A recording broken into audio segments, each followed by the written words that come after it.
السلام عليكم.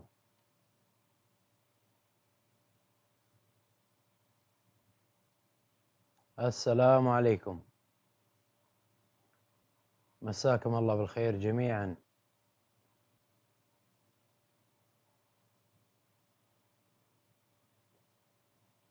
بس لحظة خليني أشير.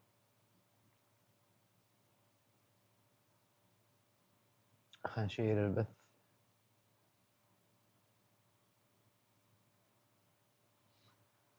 كيف الحال يا الربع؟ واضح الصوت؟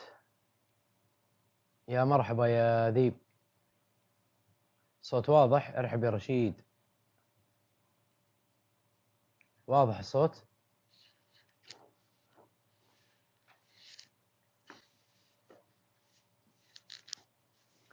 الله يمسيكم بالخير والنور والرضا والسرور والله يحييكم جميعا. كيف حالكم؟ إن شاء الله طيبين. ارحب يا الغانم وسعود، ولا تنسى تشترك، ورشيد والجميع وعزة نفس.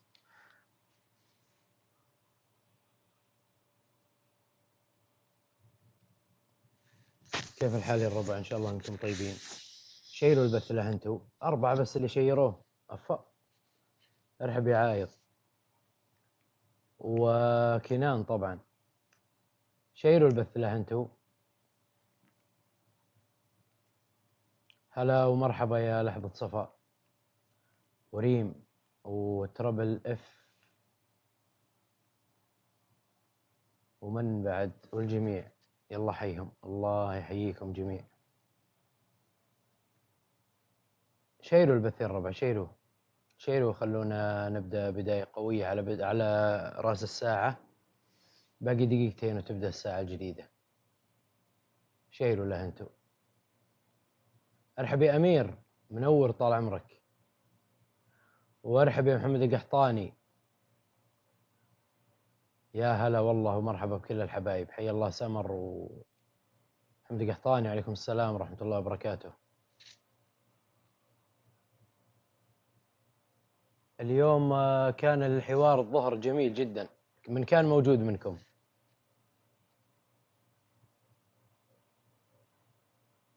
مع 3 كانوا من النصارى أظن، ومن قال يبقى تسلم.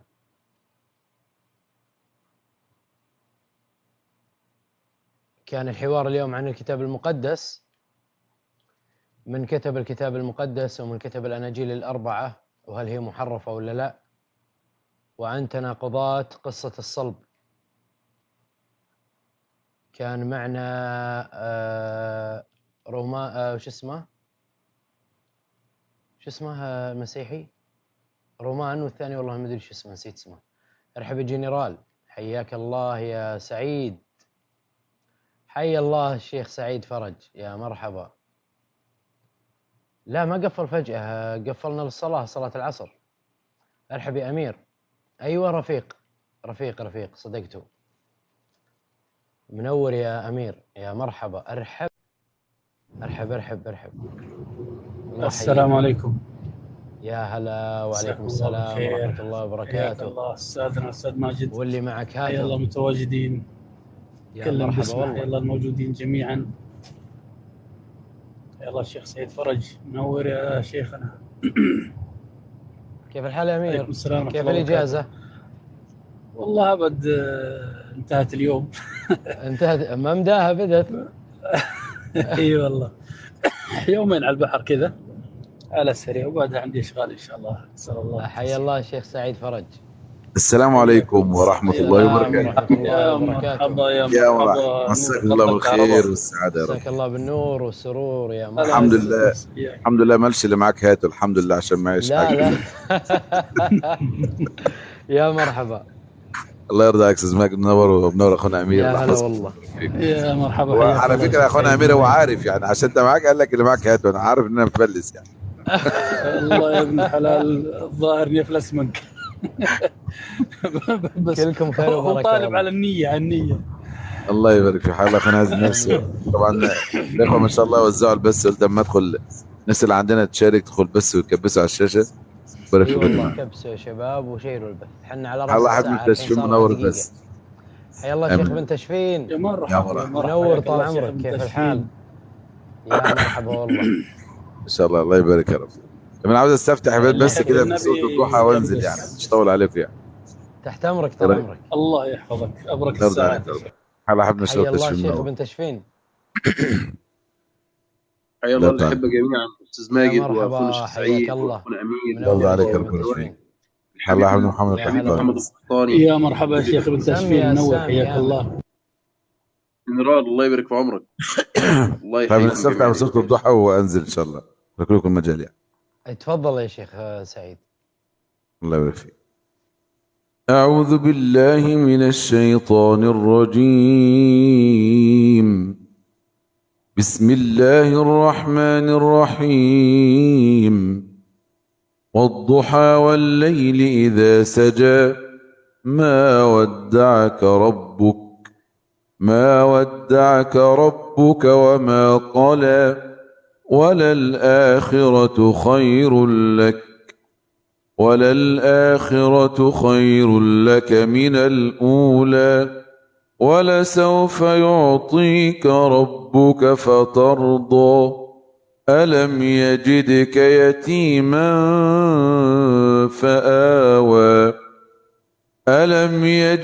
يتيما فآوى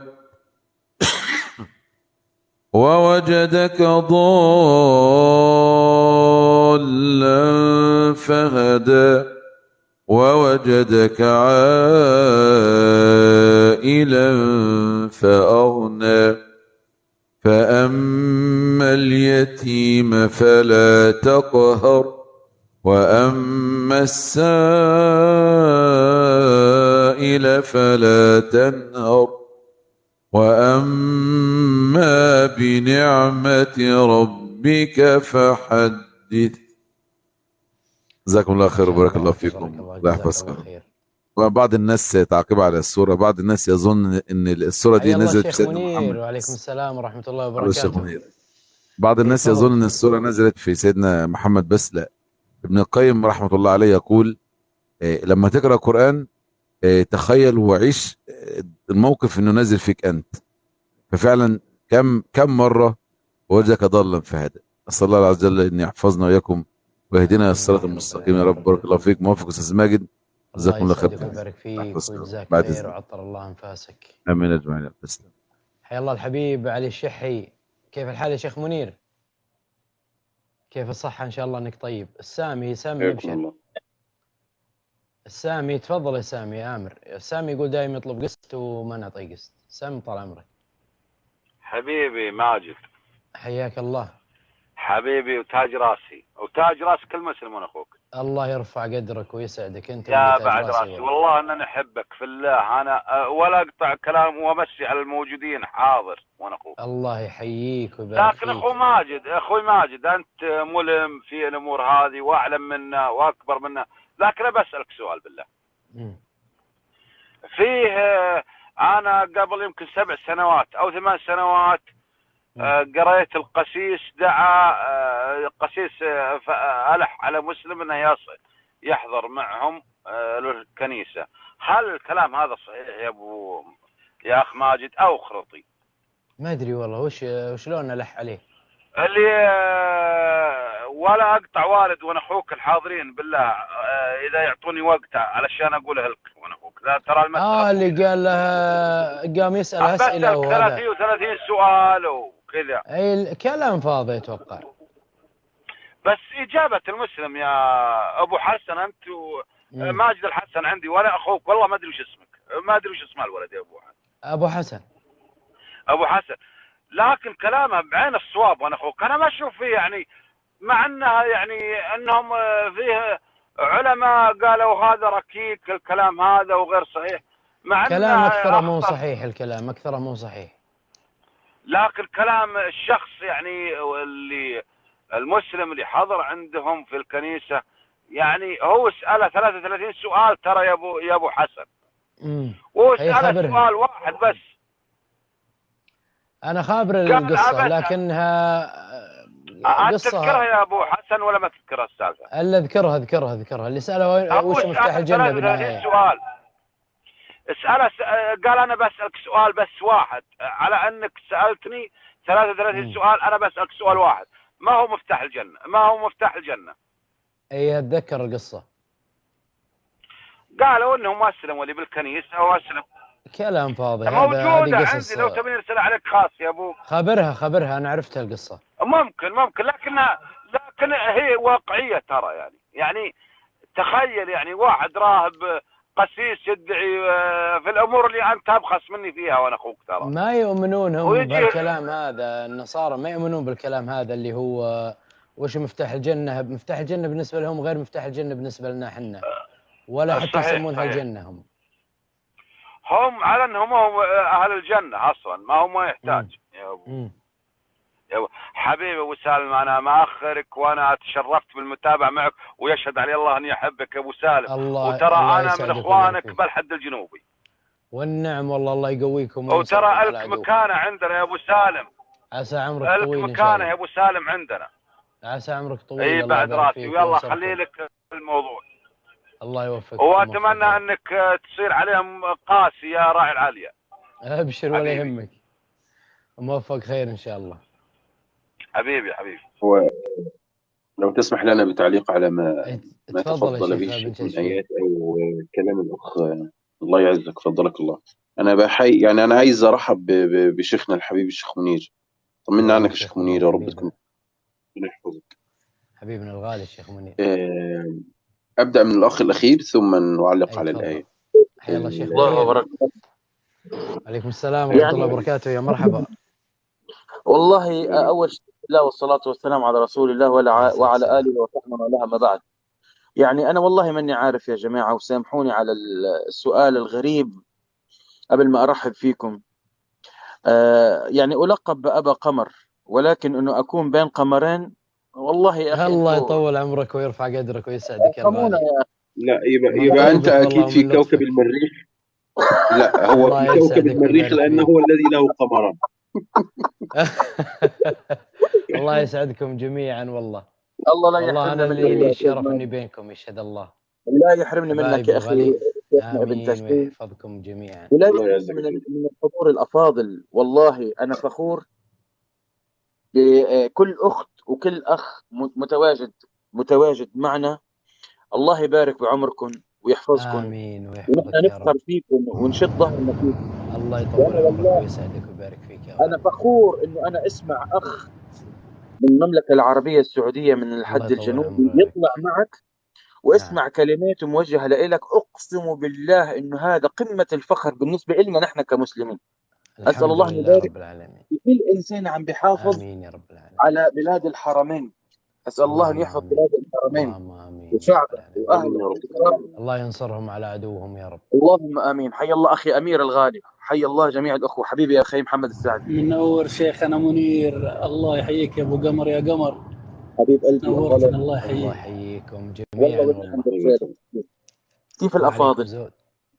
طمنونا عنك. حياكم الله جميعا. الله يبارك في عمرك. نحمد الله ونشكر فضله. عاش من شافك يا شيخ منير، وصراحة لك وحشة والله. حبيب قلبي. إن شاء الله لا فيك. سنعود وأقوى بإذن الله سبحانه وتعالى. الله يبارك إن شاء الله يا رب العالمين. احنا قطعنا كلام الشيخ ابن تشفين. ايش كنت بتقول الشيخ ابن تشفين؟ تفضل يا شيخنا. الله عليكم مولانا، كلامكم كالشهد والعسل. الله يبارك فيك. الله يطول عمرك ويحفظك. كنت بقول لحضرتك لما الأخ قال كانت مناظرة بين الشيخ وقسيس وقال له سل 30 سؤالا وأجيبك بسؤال. قلت له هذه القصة لا تصح، لأن احنا لا ننصر ديننا بمثل هذه الأمور. نعم. وممكن تكون حصلت مناسبة، يعني ممكن تكون حصلت، لكن انظروا إلى أمانة هذه الأمة. يعني ما يأخذ أي شيء وخلاص، لا، لابد من التثبت. صح. طب هل في قساوسة ممكن فعلا يكتمون دين الله عز وجل؟ كثير جدا جدا يكتمون دين الله عز وجل. بالغالب أصلا كثير. بالغالب يكتمون كلام الله بالغالب. فاحنا ديننا دين التثبت، ديننا دين الأمانة، مش بالخرافات والخزعبلات. يجي يقول لك فظهر له سمعت صوت من السماء وقال له بولس لماذا تضطهدوني يا شاول لماذا تضطهدوني يا شاول، ويجي يحكي القصة والناس تقول هللويا. هللويا، آمنا بك يا شاول إن أنت رسول. ما القديس نحن بولس. أمة الدليل. نحن أمة الدليل. نعم. والحاصل النهارده ده اللي أخونا منير بيتكلم فيه، إن في ناس من الحد الجنوبي بيحيوا أخونا ماجد، والشيخ منير من لبنان، والشيخ فلان وحضرتك من جزيرة محمد صلى الله عليه وسلم المملكة، حفظها الله وحفظ كل بلاد المسلمين، وأنا من أرض الكنانة، وزيد من مغرب الإسلام. هي دي دلالة قول الله عز وجل: ما ودعك ربك وما قل. ما تركك يا رسول الله صلى الله عليه وسلم، حتى وأنت حي، حتى وأنت ميت. دي رسالة بنقولها: انظروا إلينا على اختلاف ألواننا واختلاف ألسنتنا، محمد ما مات وما خلف بنات. محمد صلى الله عليه وسلم ترك رجال يدعون إلى دينه وينصرون سنته صلى الله عليه وسلم. نقول لهم: متوا بأبغضكم، لأن الله تعهد بذلك. والضحى، هذا قسم، الواو واو القسم.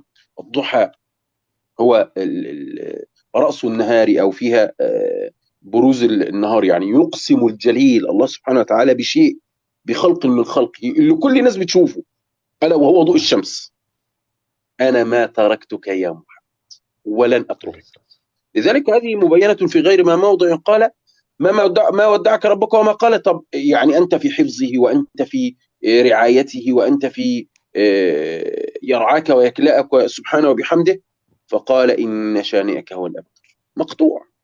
شوف بقى كم واحد شتم النبي عليه الصلاة والسلام. حكم الله جميعا يا إخوانا فات. شوف واحد كم شتم النبي عليه الصلاة والسلام. أول ما قال له: تبا لك يا أبا، تبا لك، لقد جمع سائر يومك لهذا جمعتنا، أنزل الله عز وجل قرآنا يدافع فيه: تبت يد أبي لهب وتب. ما ودعك ربك وما قال. ولا الآخرة خير لك. هذا في الدنيا. ولا الآخرة خير لك من الأولى. هنا تظهر رياسة رسول الله صلى الله عليه وسلم على كل الأمم، حتى على المسيح. نعم. رياسة رسول الله على المسيح في الدنيا، إذ أن المسيح ينزل تبعا لرسول الله صلى الله عليه وسلم. يوشك أن ينزل فيكم عيسى بن مريم حكما مقسطا، فيكسر الصليب ويضع الجزية ولا يقبل إلا الإسلام تبعا لرسول الله. اللي افتروه بمجمع في لا إله إلا الله تثبيت العقيدة. لا. في تثبيت العقيدة. ده حتى المسيح بيان في القرآن. فين في القرآن؟ يقول ينزل ابن مريم حكما مقسطا. مقسطا يقول مقسطا. بالتقسيط. انت مش هينزل مره واحده يعني. يقسط بطايق سوا يا ماجد الظاهر. ما ودعك ربك وما قال. وللآخرة خير لك من الأولى. تظهر رياسة رسول الله صلى الله عليه وسلم عندما تبسو كل الأمم، وتذهب إليه كل الأمم، ويأتون المسيح فيقولون له: اذهب إلى محمد، فيأتي: وللآخرة خير لك من الأولى. الآيات هذه الآيات التي قرأها الشيخ سعيد، لو تدبرناها يا جماعة الخير، عجيبة. وللآخرة خير لك من الأولى. يأتي إبراهيم وموسى وكل إبراهيم هذا ارحب يا أبو صالح، يا مرحبا. خليل الله. إبراهيم هذا خليل الله يا جماعة. موسى كليم الله. عيسى روح الله. طب ومحمد حبيب الله. خلصت. فيأتي الكل إلى الحبيب ليشفع عند حبيبي، فيجثو تحت العرش. جزاكم الله خير. فيجثو تحت العرش ويحمد الله بمحامد يفتحها عليه. هو النبي اسمه ايه يا عمنا ماجد؟ النبي اسمه محمد صلى الله عليه وسلم، محمد بن عبد الله. عجيب هذا الاسم. تدبروا يا جماعة الخير. يعني ما ودعك ربك وما قال، وللآخرة خير لك من الأولى. شوف اسمه محمد الذي له المحامد، أو كثير الحمد لربه. شوف بقى، يعني سبحان الله، له من اسمه نصيب. اسمه محمد، وكتابه مفتتح بالحمد لله. نعم. هو محمد، وكتابه مفتتح بالحمد. وأمته الحامدون. تمام. وبيده لواء الحمد، ويسجد تحت العرش فيحمد الله بمحامد يفتحها عليه، وللآخرة خير لك. هذا الذي عنا لي في الآية. وجدك ضالا فهدى. بالمناسبة دي شبهة برضو، ولسوف يعطيك ربك فترضى، هذه في الآخرة. وجدك ضالا فهدى.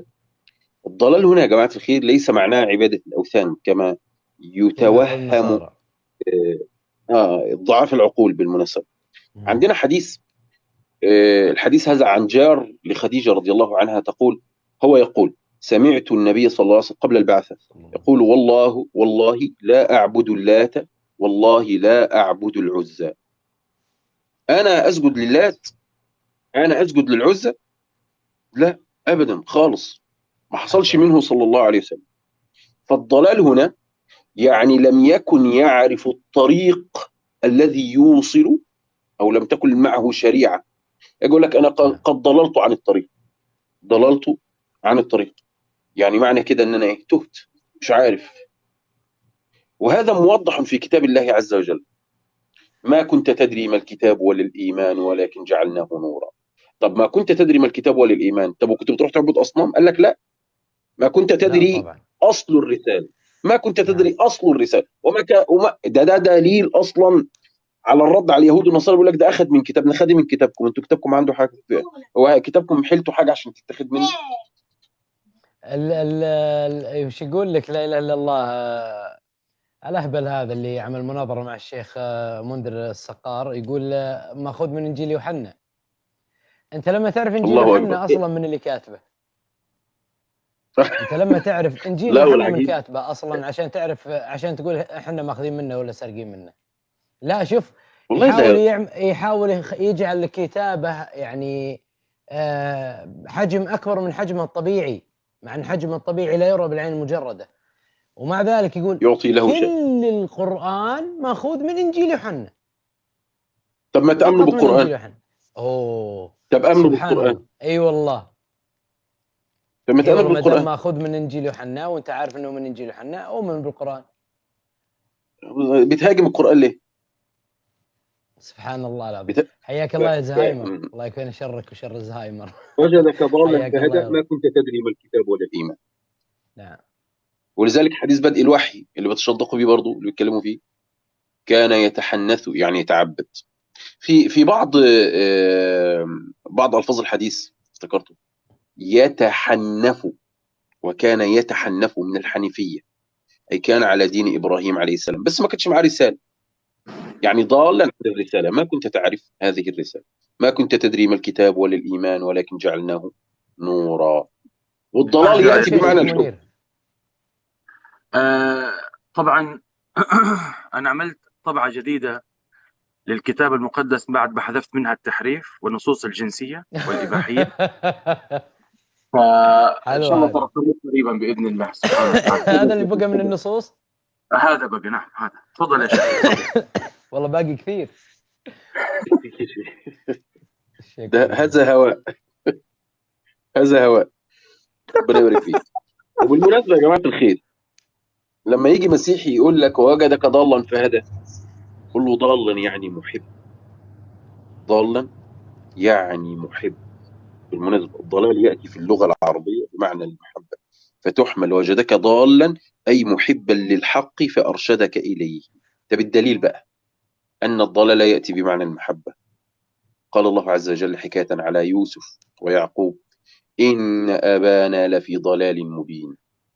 إن أبانا لفي ضلال، ده في تالله إنك لفي ضلالك القديم، يعني في محبتك القديمة لأخينا يوسف. فهذا الذي عنا لي في المسألة. جزاكم الله خير، ولا أسف أن أنا قطعتكم يعني أو كان. لا بالعكس، بالعكس كلام جميل. أخونا السامي الله يقويكم وينصركم يا رب على عدوكم ويكفيكم شره إن شاء الله يا رب، وإن شاء الله أنكم على الحق دائما يا رب. جزاك الله خير يا شيخ ابن تشفين. آمين. الله يسعدك ويبارك فيك. جزاك الله خير شيخنا ابن تشفين وشيخنا الشيخ منير. أنا عندي بس مداخلة بسيطة. الشباب التكبيس واقف، ما أدري إيش المشكلة. يا اما تكبسوني اطلع لكم صورتي، ترى ماجد حاطني هنا بس علشان اذكركم، وجهي مكتوب عليه تكبيس. وإن ما كبستوا تراكم بطلع لكم من الشاشة مع ماجد، تجون جنب القبوع حقه. لا حد يكبس يا شباب، خلوه يطلع. احمد والله على اني موجود بالصورة بس. الله يسعدك والله يا امير. كيفكم عاد؟ والله الله يسعدكم، بيض الله وجهكم، والله انكم كفو ما تقصرون، لكن شدوا حيلكم يا شباب. اي والله الله يوفقكم. انا صرت حيلكم، البث عليه بلاغات ولا واجد يطلع الودعاني ولا اميره الحين.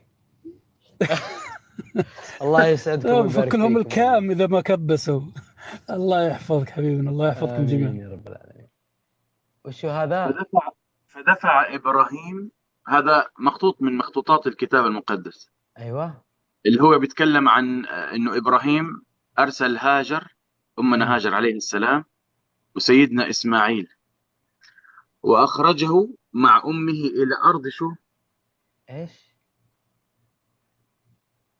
ارض ايش؟ مو واضح. مين بيعرف يقراها؟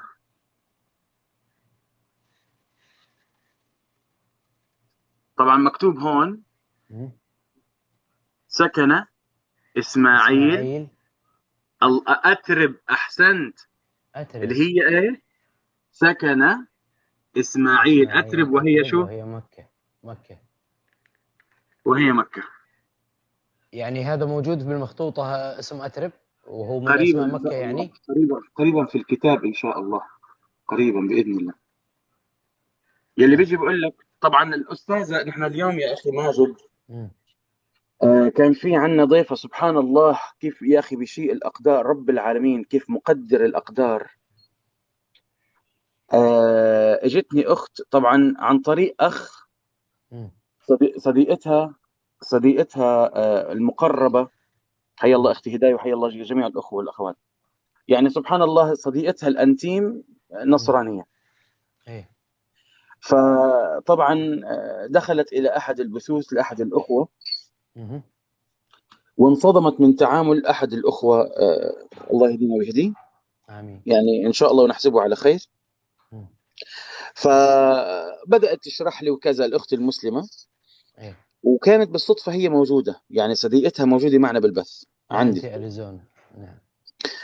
فطلعت وسمعت منها وطيبنا خاطرها ومن هالكلام، وقلت لها نبدأ حوار هيك، يعني نعرف الحقيقة، بس نعرف نعم يا حبيبي أبو صالح، الله يرضى عنك. سبحان الله كان حوار اجتماعي، وانتقل إلى الحوار في المقارنات، وسبحان الله بدأت الصدمات تنهال عليها. ومن المواضيع اللي أثبتناها سبحان الله موضوع مكة في الكتاب المقدس. طبعا أنت عارف بفضل الله سبحانه وتعالى نحن أهل الحجة والدليل والبرهان يا أخي. الحمد لله. نعم. مصدر ورا مصدر بفضل الله، مصدر ولا مصدر. النظرة كانت اللي هي تبعت النصرانية صديقتنا على المسلمين اتغيرت تماما. يلي زاد القوة قوة دخول النصارى فجأة، وانت عارف موضوع الحملات نعم معروف دخولهم، نعم، إلى أنهم بفضل الله قاعدين مفلسين راجعين بخفي حنين، خايفين يطلعوا. نعم. بفضل الله خايفين يطلعوا، ونحن انت عارف ابوابنا بفضل الله يا استاذ ماجد. نعم هداية. نعم نحن انت عارف بفضل الله ابوابنا دائما مفتوحه ومنابرنا دائما مفتوحه للمحترم فقط، للمحترم فقط. نعم، مجرد ما نزلت الاستاذه طبعا في حسابات وهميه فجاه طلعت وكله طالب قسط. مجرد ما نزلت الاستاذه وقالت انا لا يعنيني اي حدا، انا راح ابحث، لو لقيت هذا الكلام صحيح راح اقول هذا الكلام صحيح، ولو لقيت هذا الكلام خطأ راح اجي اقول لك هذا الكلام خطأ. حيا الله روماني منور. قلت لها اشكرك واتمنى هذا النهج يكون ماشي مع القاسي والداني، مع المسلم وغير المسلم. فقالت لي اشكرك انك انت خليتني، اعطيتني السباركس اللي هي الشعلة او الشرارة، انه انا اقرأ وافهم كتابي. سألتها هل استفدت من حوارنا اليوم انا وانت؟ ما شاء الله قعدنا تقريبا حدود 4 ساعات. ما شاء الله. قالت لي نعم.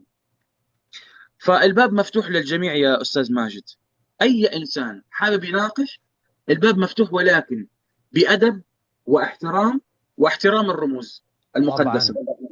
بس طبعا. دون ذلك اضرب الباب حبيبي، الله معك. نعم بس صدقت. تفضل يا استاذ ماجد. الله يبارك فيك ويحفظك ويسعدك يا شيخ منير. إياكم إن شاء الله. هو الحوار عندنا كمسلمين المفروض أنه يكون قائم على الأدلة وقائم على الاحترام المتبادل. أي واحد يخل بالأدب سواء كان مسلم نصراني كان من كان يكون، مع ألف سلامة ما يلزمنا بأي شيء. والله حتى الأسماء المسيئة ما نرضى فيها ولا نقبلها. يعني الأسماء لو كان مسلم داخل باسم مسيء لرموز النصارى والله ما نقبلها، وأنه نعتبرها إساءة لنا حنا. بنفس الوقت هم هذا أسلوبهم. لا صار الحوار محترم مثلا بين الشيخ منير أو بين أي مسلم وأحد من الضيوف المحترمين، على طول يبينون، بينما طول الحوار هم ساكتين أو طول البث هم ساكتين. مع أن المسيح يقول في الكتاب المقدس: ولكن من ينكرني أمام الناس أنكره أمام أبي الذي في السماوات. ومع ذلك ينكرون المسيح ويسكتون ولا كأن الأمر يعنيهم. كيف حالك يا روماني؟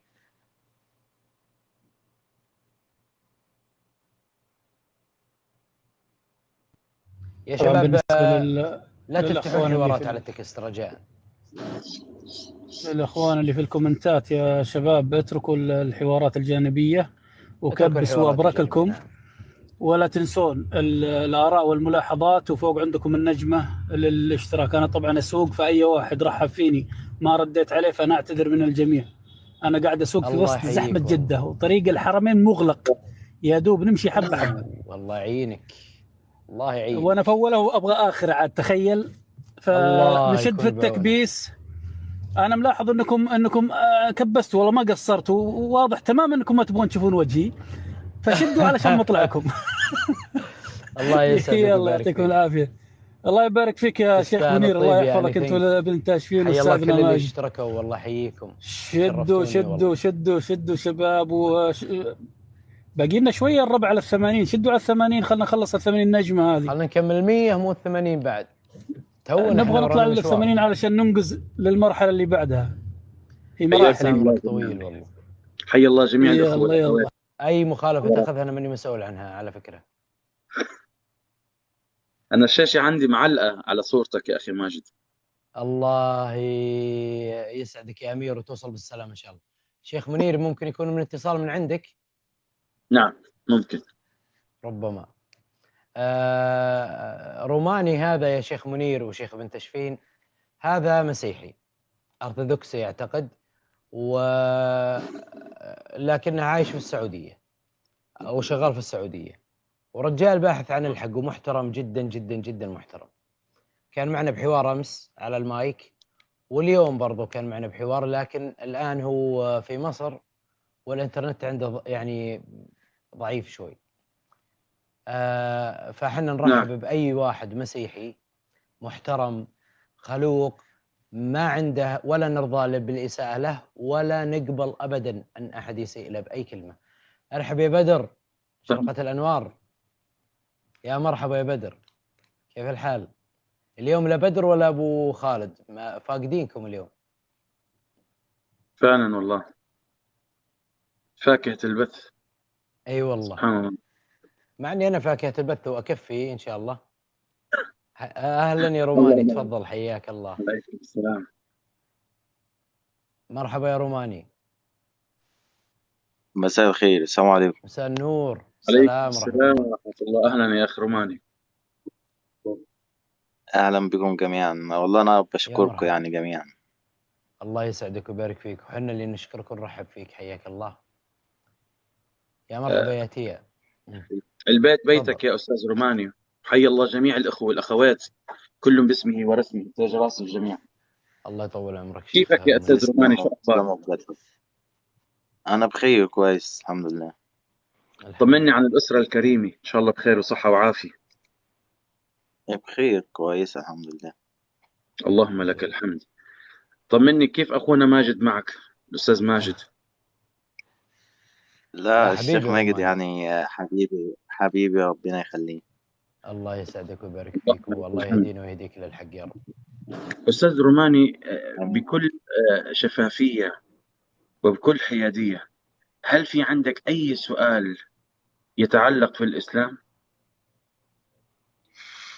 الفكرة إن أنا كنت في بس من شوية يعني وكل الأسئلة يعني اتجاوبت وكده ويعني مش عارف يعني، بس عادي يعني، لو حضرتك عندك سؤال أكيد تحت أمرك يعني.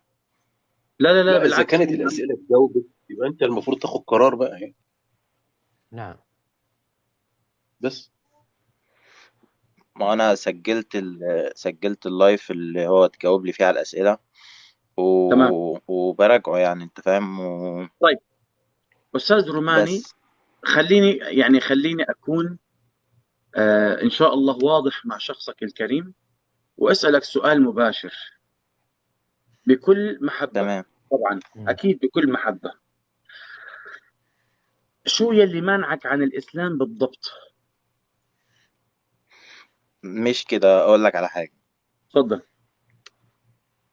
يعني انا مجرد واحد طبعا، يعني انا بقول يعني ربنا يهدينا للحق طبعا. مم. و...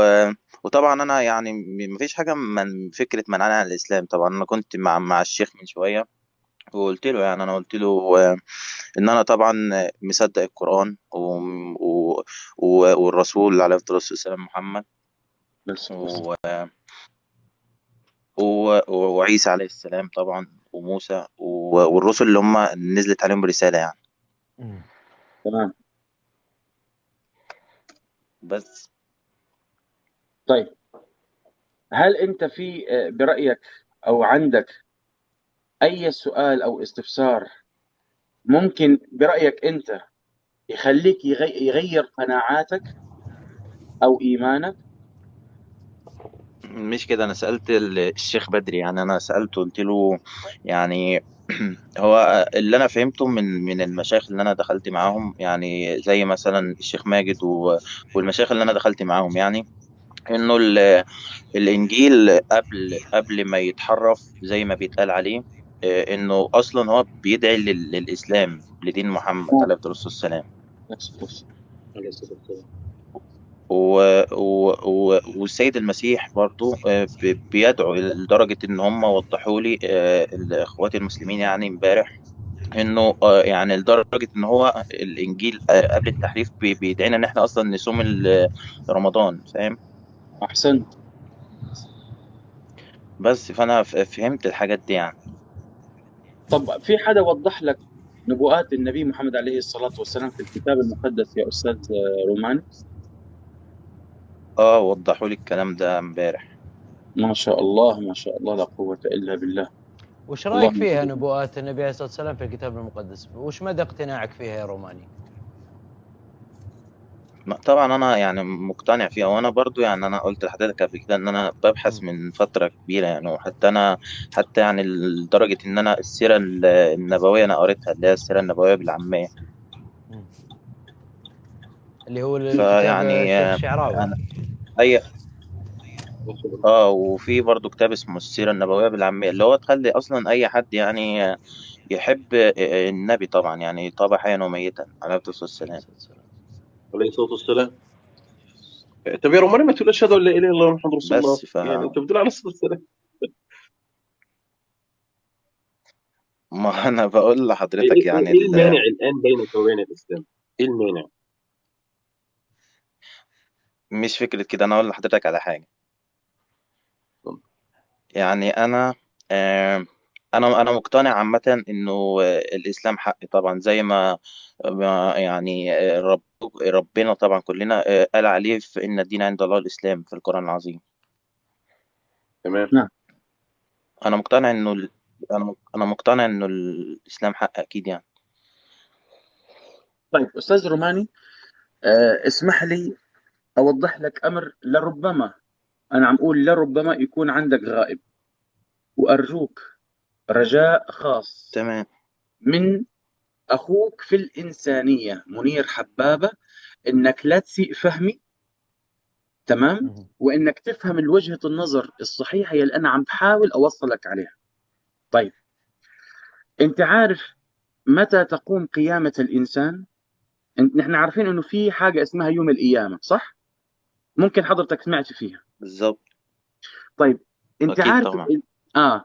أنت عارف الإنسان متى تقوم قيامته؟ سعود لا عند هنا. موته. لما يتوفى طبعا. أحسنت، أنا فخور فيك يا أستاذ روماني. طيب أنت عارف يا أستاذ ربنا الفاضل يرحمه. إن الروح إذا طلعت من جسم الإنسان خلاص كده كتابه أغلق، انتهى. بمعنى إنه ما فيش يا رب رجعني عشان أعمل صالحا مثلا، أو يا رب رجعني عشان أتوب، هذا حتى لو كان مسلم، أو عشان أستغفر، أو عشان أدفع صدقة أتصدق، أو عشان مثلا أبر والدي ووالدتي، أو عشان أصير مسلم. طيب نحن دلوقتي يا أستاذ روماني، وأنا عم بحاول أحكي اللهجة المصرية الحبيبة عشان أتقرب إليك بالعكس كلامك أكثر. واضح يا شيخ منير. نعم. نحن هلأ يا أستاذ روماني الإنسان بالشكل الطبيعي المتوسط يعني بعيش، والأعمار بيد الله. 60 سنة يا سيدي، 80 سنة، من عندي 120 سنة، حلوين حلوين. بس بعد نهاية الكون أنت في عندك طريقين، يعني طريقين ما في لهم ثالث: جنة ونار، ملكوت فردوس ونار الجحيم. أي واحد حيدخل في أي مكان على حسب إرادته، على حسب حرية الإرادة والاختيار اللي هو اختارها، يا حتكون مخلدا فيها، إما في نار أو في جنة. نعم. هل أنت ضامن تعيش لبكرة يا أستاذ روماني؟ لا طبعا. طب هل أنت، مش أنت، هل أنا واثق أو متأكد أو على يقين ممكن آخذ نفس وأقدر أخرجه؟ لا.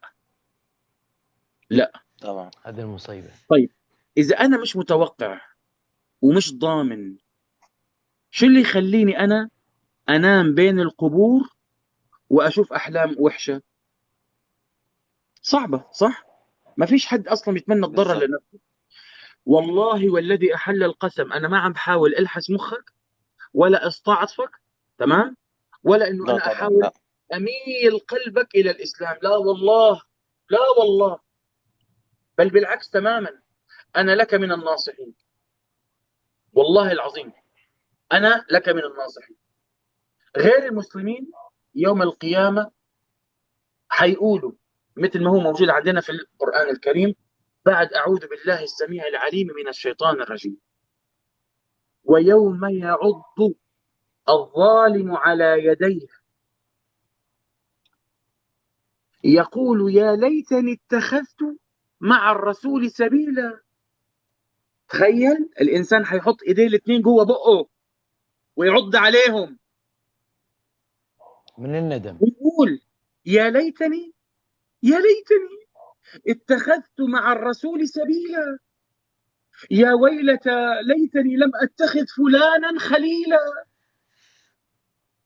لقد أضلني عن الذكر بعد إذ جاءني وكان الشيطان للإنسان خذولا. سبحان الله. معلش أنا ما تزعلوا مني إخواني أخواتي ضيوفي الأكارم، أستاذ ماجد، أنا بنفعل مع لا الكلام، أنا تفضل. لما أقعد مع نفسي أقرأ كتاب أنا أستلذ بقراءة كل حرف، فمش قصدي أنا أرفع صوتي بحضوركم، لا لا والله. بالعكس، بالعكس كلامك جميل. فيا أستاذ ماجد أنا ما عم أقول لك انطق الشهادتين الآن، أنا عم أقول لك أرجوك، أرجوك لا تخلي القطار يروح وما تكون معنا في الجنة، أرجوك. انت عارف ايش محتاج الفرق أي بين طريق. اللي يعرف واللي ما يعرف يا شيخ منير؟ اللي ما عرف على الاقل، اللي ما دخل في الحوار ولا عرف الحق وينه، يعني قد يكون له عذر بالجهل. اما اللي يعرف وسمع واستلم كل الادله بالكامل، هذا ما له عذر عند الله. نعم. هذا ما له عذر عند الله، صار كل نعم. شيء واضح بالنسبه له.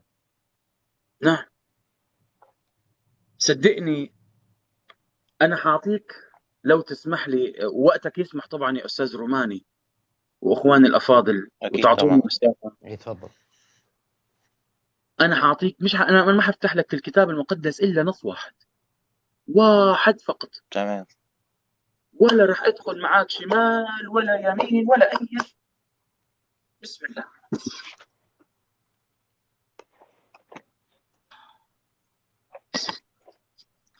عندي أستاذ الفاضل روماني سفر التثنية تمام. الإصحاح 18 العدد 18.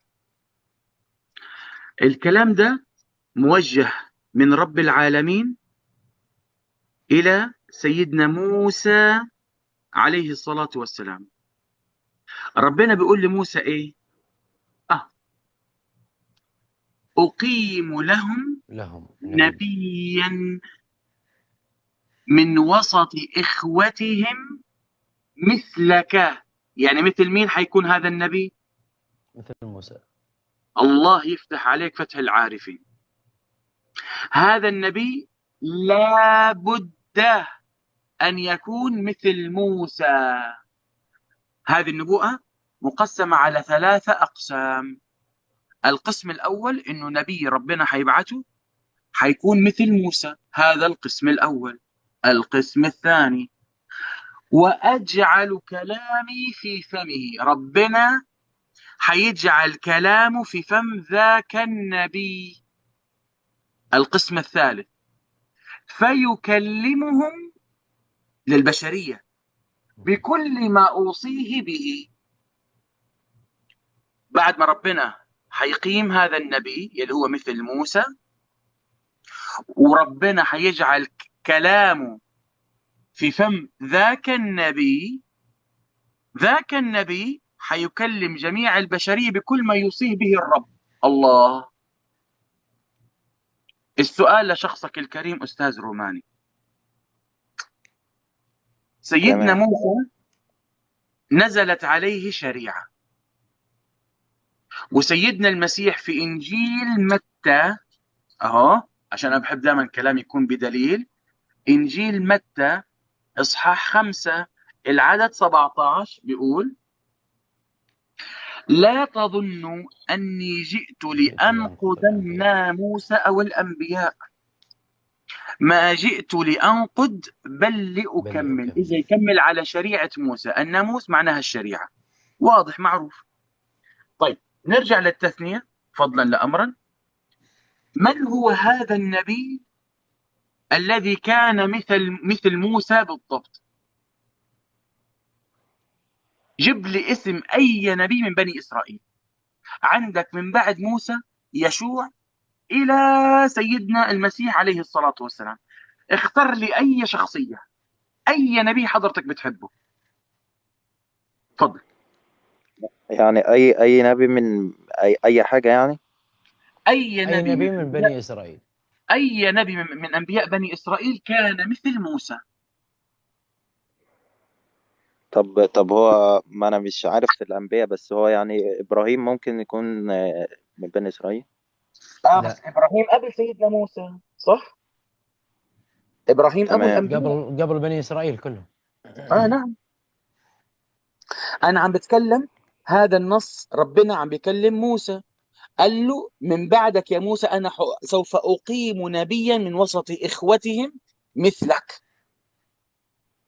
مين هذا النبي برأيك أنت؟ نحن عم ندردش. النبي لازم يكون بعد موسى، لأنه قال أقيم لهم نبي بعدك. نعم. تمام. طب هو أخو النبي موسى هارون. برافو عليك. هارون نزلت عليه شريعة؟ ما نزل عليكم السلام ورحمة الله. حيا الله أبو خالد، حيا الله جميع الأخوة والأخوات. حيا الله أبو خالد، حيا الله الجميع، حيا الله أخونا فيصل. سيدنا هارون ما نزلت عليه شريعة.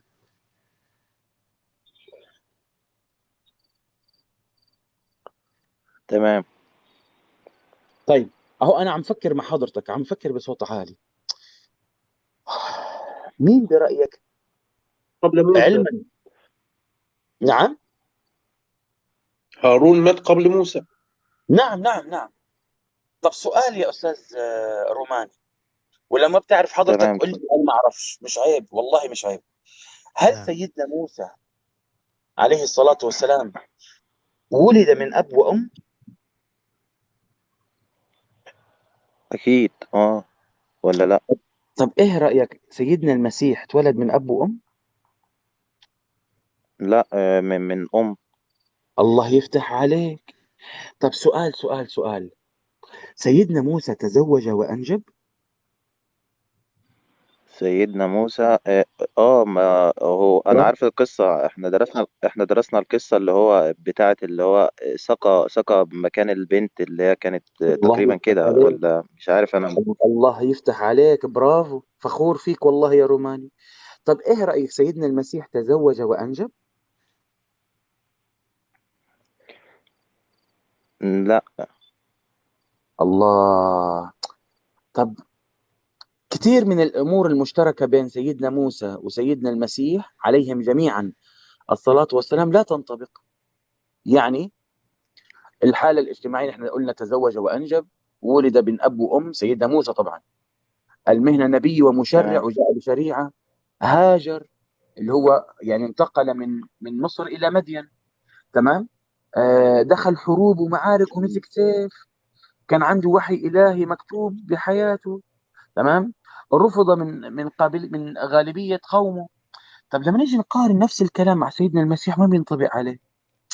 طب مين في نبي يا ناس كان زي سيدنا موسى ونزل عليه شريعة؟ مش هتلاقي مش هتلاقي أي نبي من أنبياء بني إسرائيل نزل عليه شريعة. هبي حياك الله. نعم. ما في. طب في نبي واحد مش مذكور اسمه صراحة في كتبكم الحالية، وربنا أقامه من أمة غير أمة إسرائيل، بني إسرائيل، النبي محمد عليه الصلاة والسلام هو عليه الصلاة الوحيد اللي والسلام. نزلت عليه الشريعة. يا شيخ هو منير بعد الوحيد. إذنك، تفضل يا مش ممكن يبقى فيه نبي هيجي من بني إسرائيل. ليه قلنا طيب اللي هو محمد؟ ولا في نصوص موجودة بتقول إن استحالة يقوم نبي زي موسى في بني آه إسرائيل؟ طبعا مستحيل، مستحيل. وطبعا القصة يلي ذكرها، يلي هي شو اسمه، اللي هي الكرامين، اللي قال عنها سيدنا المسيح في إنجيل متى 21:33، اللي هو كمان نعم مذكورة في العهد القديم: الحجر الذي رفضه البناؤون قد صار رأس الزاوية، موجودة في سفر نعم. المزامير 118 على ما أذكر، تمام. نعم. نعم. القصة موجودة في إنجيل متى 21. نعم تفضل يا شيخنا. خليني قبل ما أجيبها من إنجيل متى خلينا نقولها. اليهود نوعين: يهود سامريين ويهود عبرانيين. النص كالتالي في السامري والنص كالتالي في العبراني. النص اللي في السامري: ولا شوف النص يقول: أقيم لهم نبيا من وسط إخوتي مثلك. موسى خلاص هيموت، احنا بنقول إخواتهم دول اللي هم العرب، لأن ابن العم يطلق عليه أخ وفق الشريعة اليهودية. طب ما هو ممكن الاحتمال العقلي يقول إن في واحد هيقوم من بني إسرائيل. ليه حملتوها على العرب؟ إيه اللي خلاكم تقولوا كده على العرب؟ نيجي نقول لأن اليهود السامريين يقولون: لا يقوم نبي في وسط إسرائيل مثل موسى. خلصت، مقفولة عند السامريين. راح جه اليهود يقول لك ولم العبرانيين. يأتي إلى الناس بعد موسى أحد مثل موسى. نعم نعم بالضبط. بس كلمة النص العبراني يقول لك: ولم يقم نبي في بني إسرائيل مثل موسى الذي كلم الرب وجها لوجه. بس كلمة ولم يقم دي احتمال ممكن يبقى في المستقبل يبقى في نبي من بني إسرائيل. في كتاب اسمه الرياض والحدائق لزعيم طائفة القرائين اسمه يوسف القرفسائي. يوسف القرفسائي بيقول: هناك بعض الكلمات التي في سياقها تنفي الماضي ولكنها تنفي المستقبل أيضا. تنفي إيه؟ المستقبل أيضا. مثل، وعدد بقى أنواع وعدد انواع كده، قال مثل نص ولم يقم نبي في بني اسرائيل الذي كلم الرب موسى وجها لوجه، مثل موسى الذي كلم الرب وجها لوجه. يبقى ما فيش نبي هيقوم مثل موسى في بني اسرائيل، وفق اعتقاد يهود العبرانيين، وفق اعتقاد يهود السامريين. دي النقطه اللي انا حبيت اشير اليها. اتفضل يا اخي، اتفضل. الله يجزيك بارك فضل. الله فيك شيخنا. هناخذ استشهاد من علماء المسيحيين. يا شباب انتبهوا للتكست بالله، انا بس معكم على السمع. دقيقه بعد. حاضر.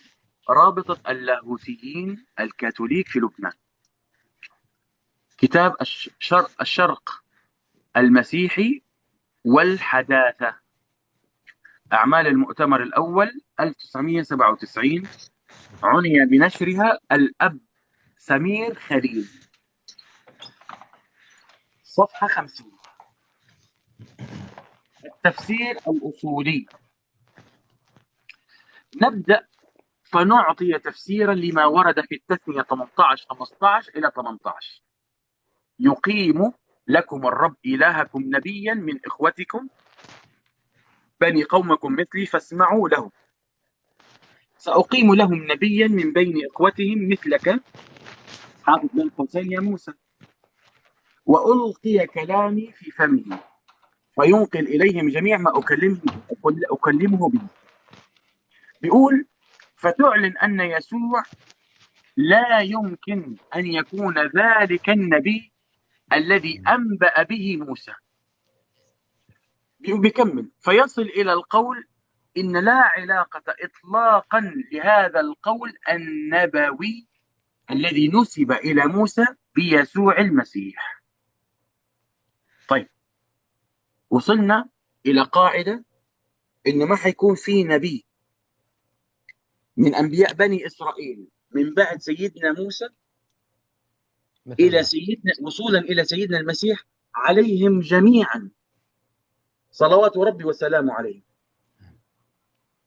واحد حتنطبق عليه النبوءة إلا شخص واحد من أمة غير أمة العرب، غير أمة بني إسرائيل، غير أمة بني إسرائيل قصدك؟ نعم. نعم. أليس ذلك بدليل أستاذي الفاضل الروماني؟ وأرجوك لا تجاملني. طبعا طبعا. هل هذا دليل؟ أكيد. معناته ربنا عم بيبشر بالنبي محمد صلى الله عليه وسلم من أسفار موسى الخمسة التي نسبت إلى سيدنا موسى كذبا وبهتانا، ومش موضوعي أنا الآن تحريف أو غير تحريف. تكلمنا فيها مع روماني العصر، وبرضه مع مسيحي ثاني، وش كان اسمه شباب؟ رفيق أظن، فادي أو رفيق. طيب ممكن أعرض حاجة يا أستاذ ماجد وأخويا الشيخ منير وأخونا روماني؟ طب ما هي دي النبوءة بتاع سيدنا موسى دي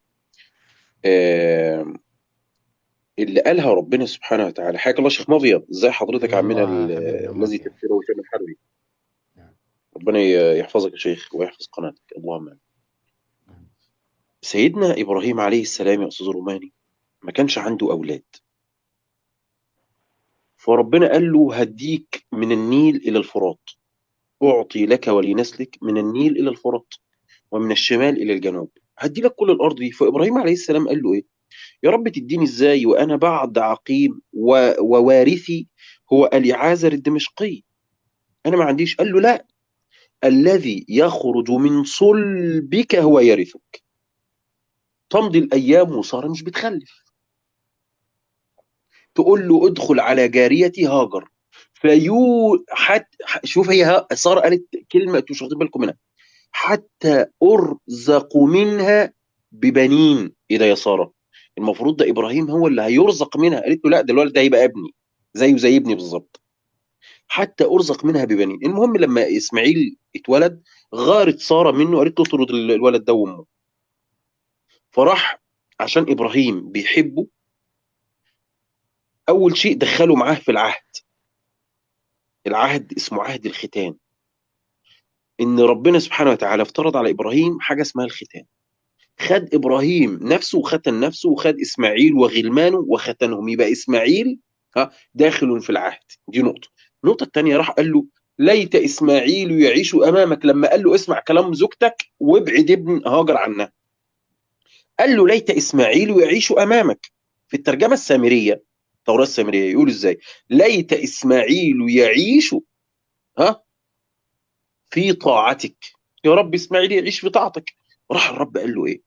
أما إسماعيل قد سمعت لك فيه، ها أنا أباركه وأثمره وأكثره. شوف يا أخي، أباركه، أثمره، أكثره كثيرا جدا. الآن يا أخويا روماني، دي بشارة ولا مش بشارة؟ أكيد طبعا بشارة. بشارة واضحة. طيب بشارة بالبركة. طيب تعال نشوف البركة. إبراهيم بارك الرب إبراهيم، لما ربنا بارك إبراهيم بقى نبي.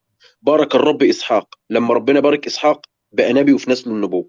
بارك الرب أنبياء كثر بقوا أنبياء وأولادهم أنبياء. يبقى البركة والإثمار في الكتاب المقدس ده دليل إيه؟ رضوان، مش دليل غضب. طيب نعم. وراحت هاجر أول ما سمعت بالمشكلة بتاع سارة دي إن هي متضايقة وبتاع، راح خدت ابنها وجرت بيه، جرت بيه. راح الملاك ظاهر لها على في الطريق، قال لها هاجر لا تخافي، قومي. لا، قال لها قومي ارجعي إلى مولاتك، لأن الرب قد لسه حامل، هي كانت لسه ما ولدتش. قالت لها لأن الرب قد سمع لمزلتك، والمولود منك إنك تلدين، معلش بتكلم من الذاكرة، تلدين ولدا أو ابنا ويدعى اسمه إسماعيل. إسماعيل دي يعني الله يسمع، يعني ربنا يلا استجاب. الحبيب بدر. نعم. ربنا استجاب. قد سمع لمذلتك، انت مظلومه يا هاجر، بس ارجعي لها. المولود منك اباركه واثمره واجعله امه عظيمه. ايه ده؟ ده وهو لسه في بطن امه ربنا قال عليه ساجعله امه عظيمه. وقال لما اتولد لابوه، لما ابوه بيدعي ابراهيم يقول اسماعيل قال له اسماعيل قد سمعت لك فيه اباركه واثمره كثيرا جدا. ولما خدته في الرحله الطويله لمكه، الولد تعب منها ومفيش ميه وقعدت تدور، الملاك نزل لها قال لها لا تخافي، قومي واحملي الصبي وتشبثي به لاني ساجعله امه عظيمه. السؤال، هل دي بشاره لابراهيم ولا لا؟ هل دي بشاره لابراهيم؟ نعم بشارة. هل بشاره لهاجر؟ السؤال، هل الامه العظيمه دي يا روماني امه مؤمنه ولا امه كافره يا اخي الحبيب؟ مؤمنة طبعا. والا ما تكونش بشاره. نعم طبعا. لان كنت بتكلم مع واحد زمان اسمه وايزي، اخونا الشيخ منير يعرفه في البلتوك، بقول له دي دلوقتي بشاره مش بشاره؟ قال لك بشاره. قلت له بشروا بامه ايه؟ شكلها ايه؟ مؤمنه ولا كافره؟ ما ردش. لان هي لو كافره يبقى ابراهيم ذنبه ايه؟ تخيل يا اخويا ماجد، تخيل يا شيخ منير، تخيل يا اخويا روماني، تخيلوا يا اخويا كرام، انا جاي اقول كده لعمنا ماجد، اقول له ده انت هيبقى عندك 100 ولد، هيفرح وهيكونوا مباركين، هيفرح واثمرهم كثيرا جدا، بس هم داخلين النار، هيفرح ولا عياذا بالله؟ مستحيل. عياذا بالله. ده يتغم. انا كل ما بفتكر الدجال وفتنه الدجال اقول اللهم اقطع نسلي ونسل اولادي في فتنه الدجال. مش عايز حد من اولادي وذريتي يتعرض أي الله حالي لهذه الصحي. الفتنه. لا أنت الله يسعدك ويبارك فيك. بوركت. الشاهد انه الان ابراهيم بشر بهذه الامه العظيمه. السؤال بقى يا استاذي الكريم رومان، متى كان اسماعيل امه؟ بمحمد. امتى كان اسماعيل امه عظيمه؟ بمحمد. ربنا قال ساعطيك لك الارض من النيل للفرات. النيل للفرات، مين اللي ورثها؟ لا انت يا ابو خالد الله يسعدك. مين اللي ورث من النيل؟ من الذي ورث من النيل الى الفرات؟ محمد صلى الله عليه وسلم. الا بنو اسماعيل، محمد صلى الله عليه وسلم. اذا هي امه مؤمنه، نبي زي موسى، يعني صاحب شريعه، صاحب كتاب مستقل، افعل ولا تفعل. المسيح ما كانش كده. المسيح كان تابع لموسى، قال ما جئت لأنقض الناموس أو الأنبياء، ما جئت لأنقض بل لأتمم. قال لهم على كرسي موسى جلس الكتبة والفريسيون، فكل ما قالوه لكم أن تفعلوه فافعلوه. الكتب والفريسيون. يجي يوحنا بيكلم الصوت يقطع يا شيخ ابن اليهود، يقول تشفين. له شيخ ابن تشفين يقطع الصوت عندي بس لحالي ولا عندكم كلكم يا شباب؟ وانا لا عم ما هو بقطع عندي. بيقطع شوية. شيخ ابن تشفين سامعني؟ يعني ممكن قدر سنة تم استهلاك 100% من باقة الإنترنت خلاص يعني. اوه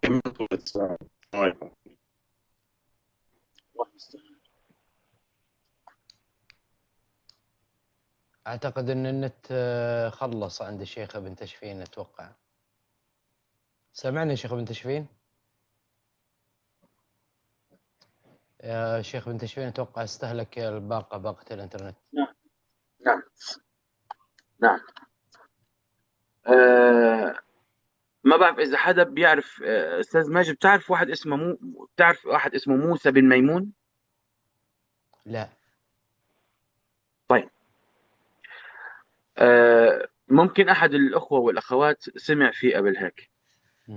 موسى بن ميمون هو اعظم من فسر وترجم العهد القديم. يهودي. احيلك استاذ الفاضل روماني تمام. تقرا اشعياء، صح؟ اشعياء 42. ما حفوت فيه كتير. نعم رباي، احسنت يا دكتور محمد. نعم نعم.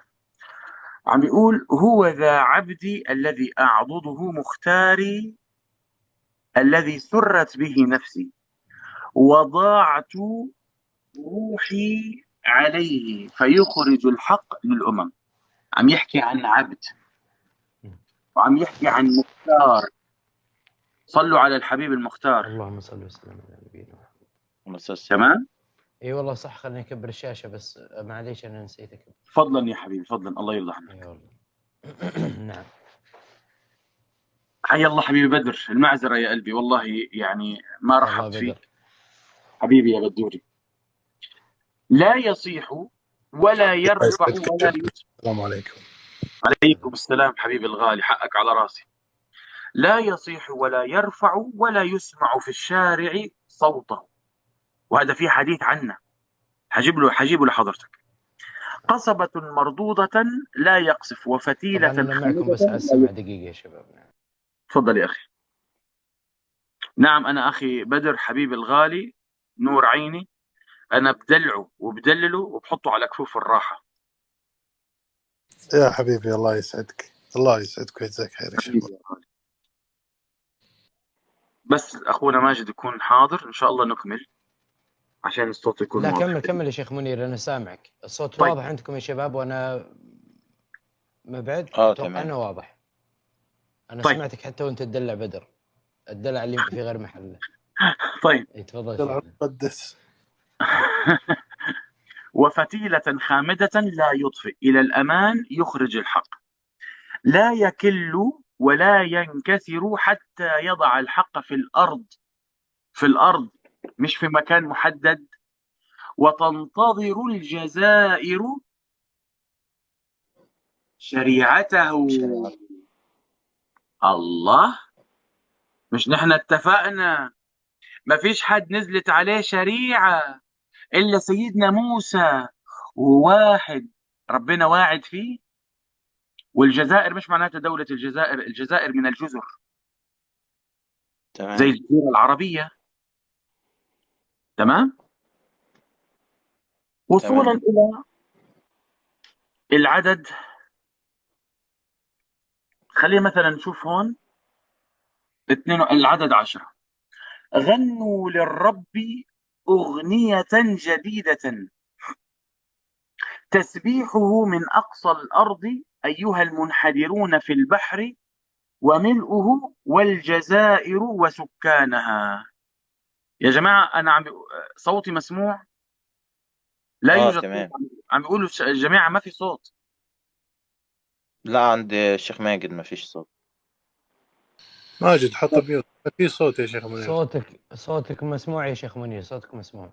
طيب، لاحظ أستاذ الفاضل، غنوا للرب أغنية جديدة. لو هتدور في الموضوع هيدا أستاذ الفاضل مش هتلاقي أي أغنية جديدة اتغنت، وفي النص اللي بعدها متى هتتغنى؟ لترفع البرية ومدنها صوتها الديار الديار التي سكنها مين؟ قيدار. لتترنم سكان سالع. وين سالع يا أستاذ سالع ماجد؟ في مكة. إلى اليوم الله اسمه سالع أكبر. الجبل. أحسنت. جبل سلع أو سالع موجود في المدينة المنورة، بيبعد أو في المدينة 500 متر من المسجد النبوي، من بيت لو حبيب تبحث في الرحمن. جوجل يطلع لك مباشرة. نعم، ركز، عم بيحكي عن قيدار وعم بيحكي عن سالع اللي هي من رؤوس الجبال يهتفوا. تبديئة. شكرا يا أبي، الله الله يسعدك. أكبر، الله أكبر، الله أكبر، الله أكبر، أشهد أن لا إله إلا الله. الأذان.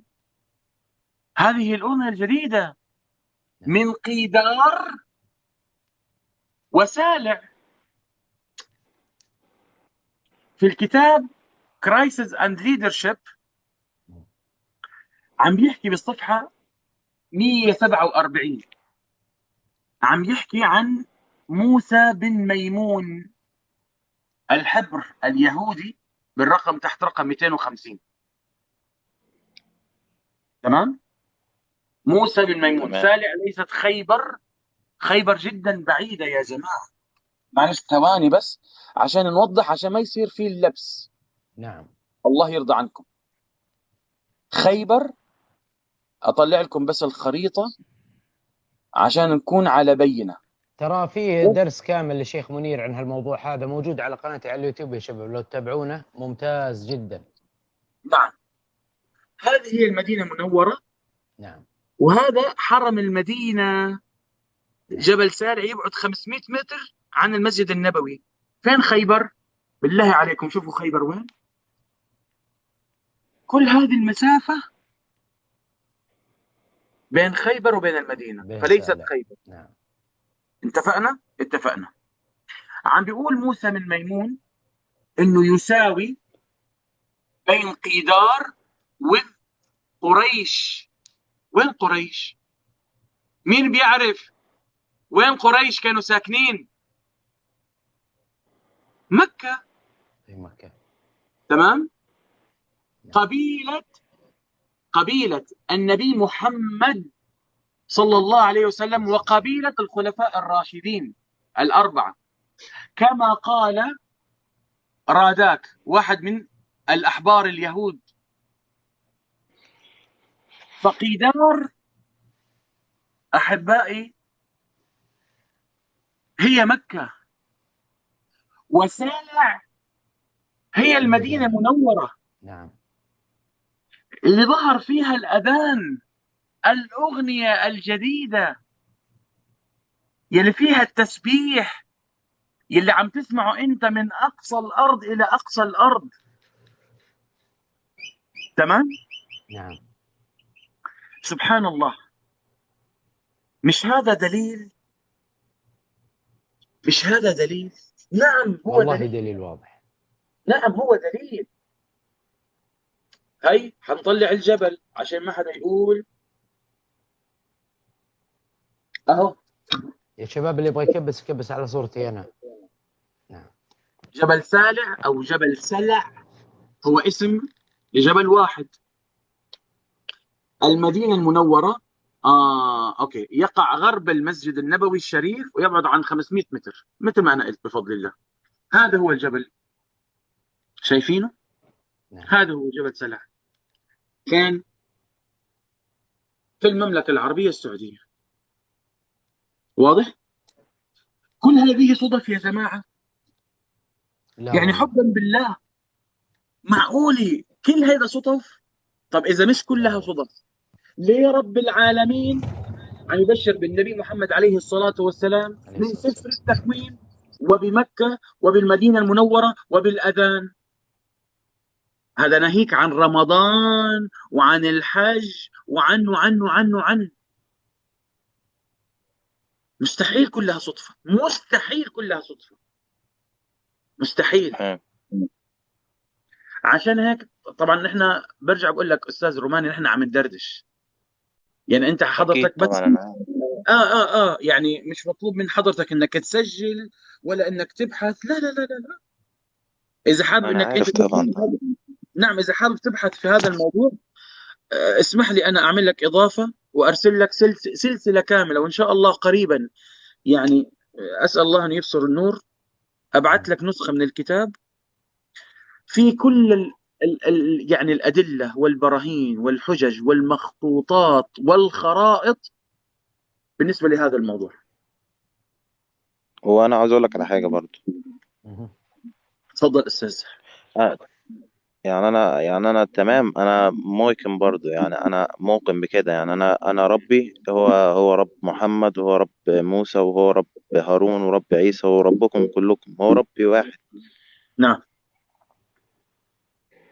بس يعني طيب سؤال يا روماني، يعني الآن احنا سألناك قبل شوي وش اللي مانعك عن الإسلام، لكن خليني أسألك سؤال ثاني. إلى الآن وش الشيء اللي يخليك متمسك في المسيحية؟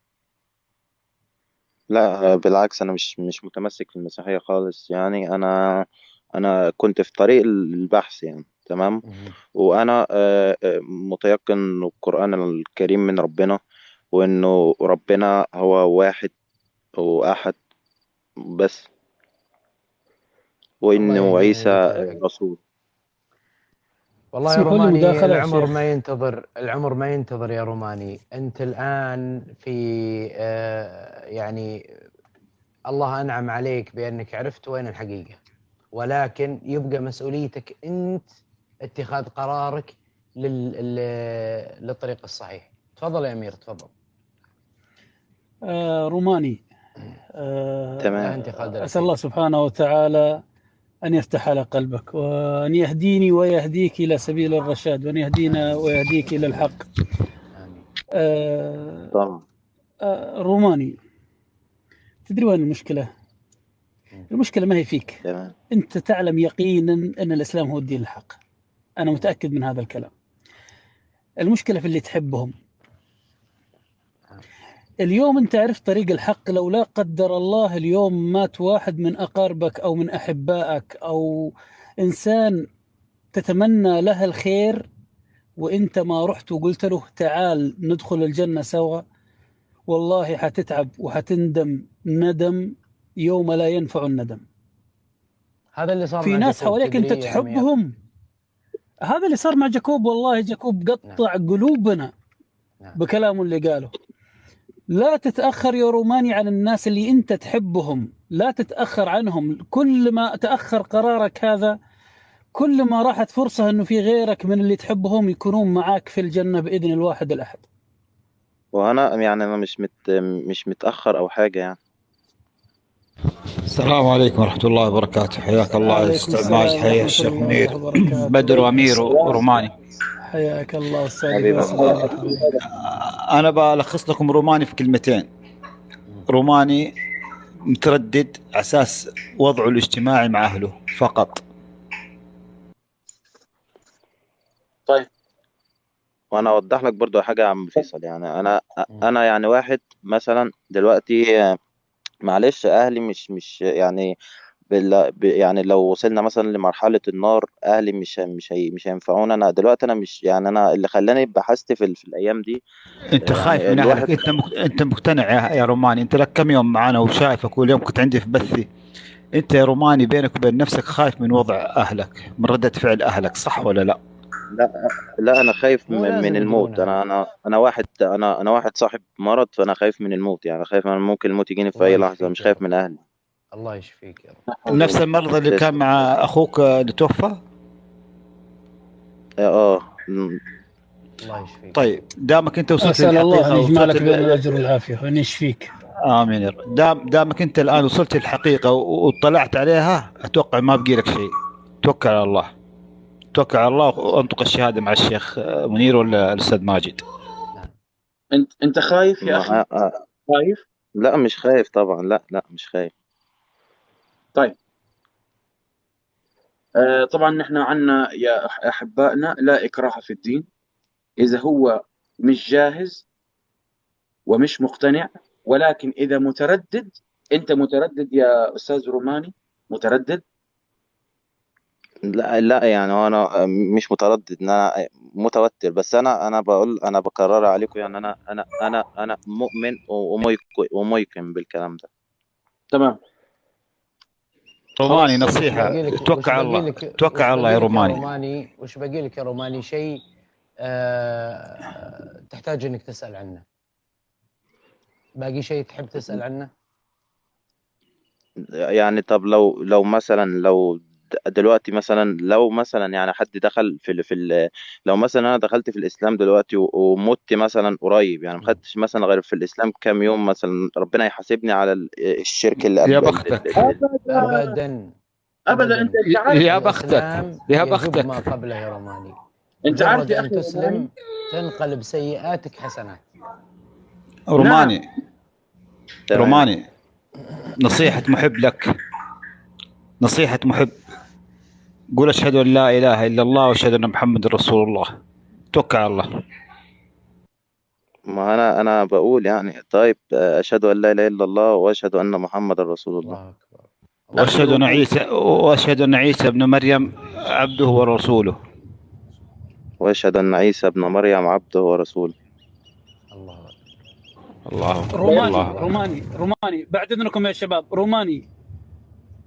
روماني حبيبي. تمام. تسمعني؟ تمام. بالله ادعي لي وادعي لأهلي بالشفاء، كلنا مرضانين. بالله ادعي لي يا روماني الآن تكفى يا روماني، طالبك. أقولي طيب. ادعي لأن الله يشفيه ويشفيه. ادعي الله أن يشفيني ويشفي أسرتي كاملة. آمين. الله يشفيهم، الله يشفيك، ارفع عنك. وادعي الأستاذ ماجد، وادعي للشيخ منير، وادعي البدر، وادعي لي أنا كمان. شوف احنا سرنا ترجاك تدعي لنا الآن. طب أدعي لكم بإيه طيب؟ أنا شوف يا الله يتقبل منا. طب هو أنا يعني أنا كده مسلم يعني ولا إيه؟ أنت كده مسلم. أنت الآن مسلم، ولكن اسمعني يا روماني. تمام. إذا أنت ما قلتهاش على يقين تام ومش عارف إنه بالكلام ده دخلت الإسلام، تمام، ففكر بالموضوع وتريث شوي. أما لا أنا تفضل. أنا قايلها من قلبي طبعا، يعني أشهد أن لا إله إلا الله وأشهد أن محمد رسول الله وعيسى عبده ورسوله. الله أكبر، الله أكبر، الله أكبر. سبحان الله، سبحان الله، سبحان الله. سامحوني يا شيوخ، أنا طلعت في دقيقة أخذت عليكم. أفضل هذه هجمة مرتدة. هذه هجمة مرتدة، معليش. الله يبارك فيك. سامحونا. لا يا أخي، ما تدري من يسوق الخير على يده. سبحان الله. صح يا أخي روماني، سبحان الله. يعني واسمحوا لي بمساحة بسيطة أحبائي. يا جماعة يا جماعة يا جماعة، بالله عليكم ركزوا على كلامي، بالله عليكم ركزوا على كل كلمة حقولها. يا أستاذ ماجد، أنت كنت متوقع الأخ روماني اليوم حيطلع ينطق بالشهادتين؟ بصراحة ما توقعت اليوم أنه يسلم، لكني كنت متوقع أنه راح يسلم. كتير حلو. أنا أول مرة أسمع بالأخ الروماني، وهذا شرف لإلي. أنا كنت في المستشفى، يعني أسأل الله أن يشفينا ويشفي مرضى المسلمين. آمين. ودخلت بالصدفة لقيت بث الأخ. طبعا أختي سمر الله يبارك بعمرك ويديمك فوق راسي، هي اللي شيرت لي البث، الله يجزاها خير. ودخلت لقيت أخي أستاذ ماجد وشيخنا ابن تشفين والأحبة موجودين، وسبحان الله وكأن رب العالمين ساق الرزق إلينا ونحن لا نحتسب. بمعنى إنه أنت يا حبيبي اسعى. أخونا ماجد فتح بث، صح؟ الأخوة حضروا، الأخوات حضروا، أخونا روماني دخل. هل هو كان عارف إنه حيبات مسلم اليوم؟ لا. سبحان الله، سبحان الله، سبحان الله. فأخي روماني، أول شيء لازم تعرف حبيبي الغالي، بعد ما أقول لك هنيئا إلك، إنه أنت الآن رب العالمين يرسل عليك ملائكة من السماء يستبدلون سيئاتك كلها بحسنات. كل شيء عملته بالسابق الله استبدله من سيئات إلى حسنات. يعني أنت أقرب إلى الله منا. نحن المسلمين واللي اتولدنا مسلمين بإذن الله أنت أقرب إلى الله منا. عشان هيك أخونا أمير نعم انبرش عليك انبراشة ما أخذ عليها كارت أصفر. اي والله. وعلى طول اي والله. قال لك ادعي لي لأنك أنت قريب من رب العالمين حبيبي بفضل الله. أسأل الله العلي طيب. العظيم أن يشفيه ويشفي كل أسرته أخونا اللهم أمير. آمين.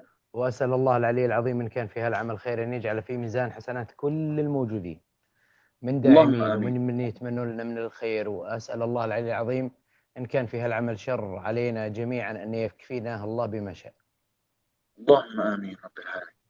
فهنيئا لك أخي روماني. أنا يعني أتمنى منك الله يبارك بعمرك أنك أنت بعد ما تخلص معنا تدخل إلى يعني تاخذ دش، تستحمى، يوصل الماء لفروة راسك، تمام، لشعرك، لكامل الجسد بإذن الله. لو مت على الإسلام أخي روماني أنت الآن معك مفتاح الجنة بإذن الله.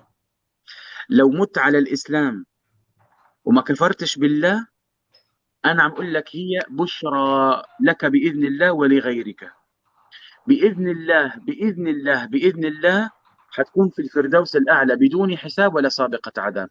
الفردوس الأعلى هذه أعلى مرتبة طبعا إلا مرتبة الرسول عليه الصلاة والسلام. واضح؟ يعني أعلى مرتبة حيكون فيها النبي محمد عليه الصلاة والسلام. نحن بإذن الله في ناس حيسكنوا في منطقة اسمها الفردوس الأعلى. أسأل الله أن يجعلنا منهم وبنصيبنا. شيخ منير، شيخ منير، نعم، ننبه على من ناحية العائلة والاسم وكذا، فيكون حظر على نفسه، لا يكون عارف أمورك. إنك أسلمت يا روماني مو لازم. هذا طب يعني ما صليش أو أعمل إيه؟ مش فاهم. قد ما العمل اللي قد يتسبب لك بخطورة أو يكون فيه مضرة عليك لا تعمله. لا تعمل العمل اللي فيه خطر عليك إلى أن تثبته، إلى أن يعني تعرف خلاصك وين. أنا أعرف أنك خلال الأيام أعتقد راجع للسعودية، تقدر بعد ما ترجع أنك يعني تعيش حياتك كمسلم عادي. إذا وصلت السعودية إذا وصلت السعودية يا رومانيا أتواصل معك في الخاص. إذا وصلت السعودية تواصل معي على الخاص وأنا أنسق معك، أرتب معك كل شيء.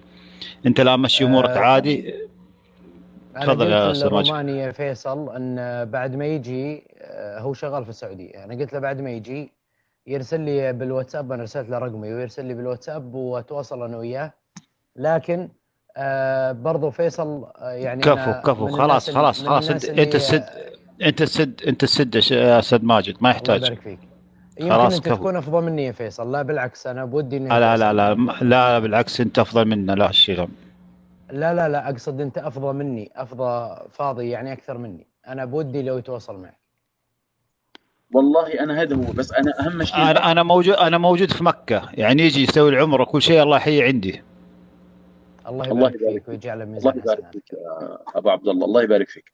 انا اهم شيء يا جماعه الله يبارك لي بعمركم انه الان بس يعني نوضح للاخ روماني. اخ روماني الله يرضى عنك، بلاش الحماس، بلاش الاندفاع، اكتم اسلامك. حتى لو اضطريت انك تروح مع اهلك على الكنيسه عشان ما يكشفوا امرك او يشكوا فيك، روح طالما قلبك وعقلك على يقين انه الاسلام هو الحق. فأنت ما حتحاسب إن شاء الله. هذا أمر. الأمر الثاني، حتوصلك رسائل الآن من المسيحيين، تهديدات، أمور ما أنزل الله بها من سلطان. لا تخاف، لا تقبل إضافة أي أحد. نعم، أي أحد بدون استثناء. لا تقبل إضافات من أحد. نعم. وأي واحد يقول لك أنا من طرف ماجد، أو أنا صديق ماجد، أو أنا أعرف ماجد، أنا ما أعرف أحد، هذا أنا أقوله قدام الجميع. الشيء اللي بيني وبينك هذا هو اللي بيني وبينك على العام. على الخاص ما أرسل لك أحد ولا وصيت أحد إنه يجيك أو يقول لك ولا شيء. تمام. طب هو الشيخ قال لي يعني، طب أنا أعمل إيه دلوقتي يعني؟ هو الشيخ قال لي استحمى، قال لي أنا هقول لك حبيبي. أنت حتستحمى عادي، بس حتستحمى عادي. أهم شيء الماء، المية تيجي على كامل الجسد. سهلة ولا صعبة؟ سهلة طبعا. سهلة جدا. جميل جدا. لا تمارس أي طقوس كصلاة، تمام، في وجود أهلك. نصيحة. وأنا ما بعرفش أصلي. حتتعلم. لا ما تخاف. راح أعلمك أنا، راح أتواصل معك الخاص وأعلمك كل شيء، لا شيل هم. أنت بس روح خذ لك دش دلوقتي وادعي لنا وربك ييسر الأمور، وأنا أتواصل معك الخاص، أديك التليجرام تبعي، تواصل إن شاء الله، وكل شيء تبغاه أنا حاضر فيه. نعم. الله يجزاك. تمام. أخوك فيصل اللي حاطط صورة العمدة ضيفه، وتأكد صورة الكبير لو سمحت، صورة الكبير لو سمحت. الكبير قوي، الكبير قوي يا سيدي. اتأكد انك ضايفه. اخونا فيصل تأكد انك ضايف اخونا. خلي تواصلك دائما مع الاستاذ ماجد. تمام. الله يبارك فيكم. يعني في الامور انتم حتدبروها مع بعض، بينكم بين بعض ان شاء الله. اوكي ان شاء الله. لما يجي اخوي ابو صالح، لما يجي ان شاء الله للسعوديه، راح اخليه يتواصل معك ان شاء الله مباشره، لانك انت بالرياض موجود. والله ونعم. تمام. والله ونعم. يعني انا دلوقتي اقفل واستحمى بس؟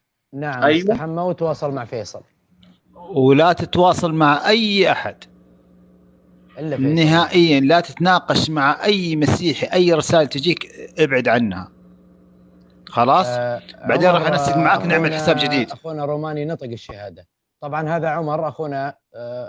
لحظه، ما اقدر اطلعك قسط يا عمر اخونا. خلاص انا نازل، انا نازل. طيب اخونا عمر مسيحي سابق برضه. ما شاء الله حبيبي. ما شاء الله ما شاء الله. يا عمر. مبروك يا روماني، حياك الله يا شيخ منير، وحياك الله يا استاذ ماجد. حبيبي عمر. حبيبي الله عمر. مرحبا. ممكن بس نطق الشهادة تاني؟ كان نعم. نفسي نطق حد الشهادة. يلا توكل على الله. يا روماني قول ورايا كده بعد اذنك. تمام. أشهد أن لا إله إلا الله. أشهد أن لا إله إلا الله. وأشهد أن محمدا عبده ورسوله. وأشهد أن محمدا عبده ورسوله. وأشهد أن عيسى ابن مريم. وأشهد أن عيسى ابن مريم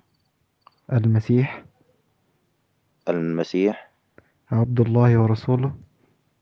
عبد الله ورسوله. الله أكبر. مبارك عليك يا روماني، مبارك عليك. الله أكبر الله أكبر الله الله أكبر. يثبتكم ويثبتنا.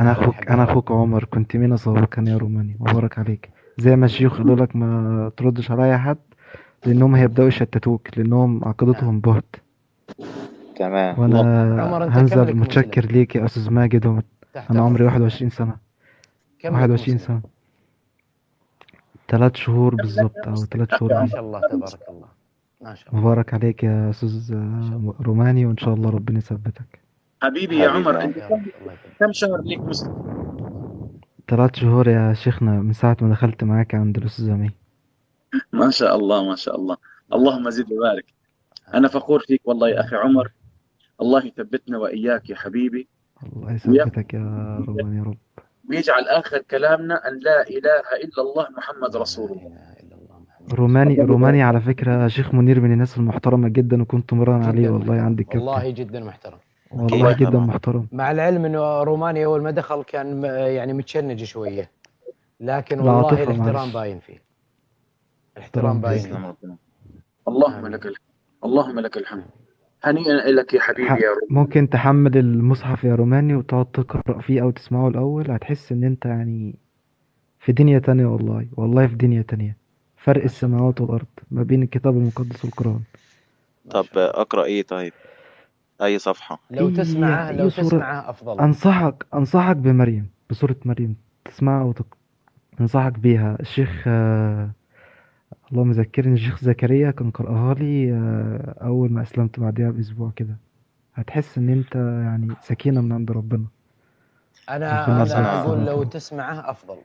لو تسمع القرآن أيوة، لو تسمع لأي الأول. واحد من الشيخ عبد الباسط أو الشيخ محمد المنشاوي أو أي شيخ من الشيخ المشايخ، مشاري جميل برضو إن شاء الله. أو الشيخ مشاري أو أي قارئ من القراء، يعني أفضل لك لو تسمعه بالبداية ربنا عشان يجعله تعرف في ميزان كيف حسناتكم جميعا تنطقه يا رب. وكيف تتكلمه. خلاص، أنا لما يعني أنا هقفل وزي ما حضراتكم قلتوا لي أنا هستحمى أو أسمعها أو أقرأها، يعني عادي ممكن أقرأها على التليفون عادي أو أسمعها. على حذر أخي، الله يرضى عنك، عشان ما حدا من أهلك يشوفوك، حرصا أكيد عليك. أكيد. لا أنا بعيد شوية يعني. الحمد لله. أنت الآن استحمى يا روماني وتواصل مع أخونا فيصل. تمام، أنا هقفل واستحمى وحاضر. تمام. الله يبارك في عمرك يا حبيبي. كلنا حنقفل، إياك. كلنا حنقفل إن شاء الله. ربنا يخليكم جميعا. أسأل الله العلي العظيم أن يجعل هذا العمل خالصا لوجهه الكريم، وأن يتقبله وأن يجعله في ميزان حسناتنا أجمعين كل الموجودين. اللهم آمين. أسأل الله العلي العظيم أن يجعلكم فيه من الشركاء جميعا كل واحد من المسلمين الموجودين. اللهم آمين. الله يجزيكم جزاكم الله جميعا. خير جميعا وبارك الله فيكم. إياكم إن شاء الله. أشوفكم إن شاء الله بكرة. الله يبارك عمرك، استودعنك الله يا أخي. سبحانك اللهم وبحمدك، أشهد أن لا إله إلا أنت، أستغفرك وأتوب إليك. السلام عليكم. تصبحون على خير. وعليكم السلام ورحمة الله. في أمان الله.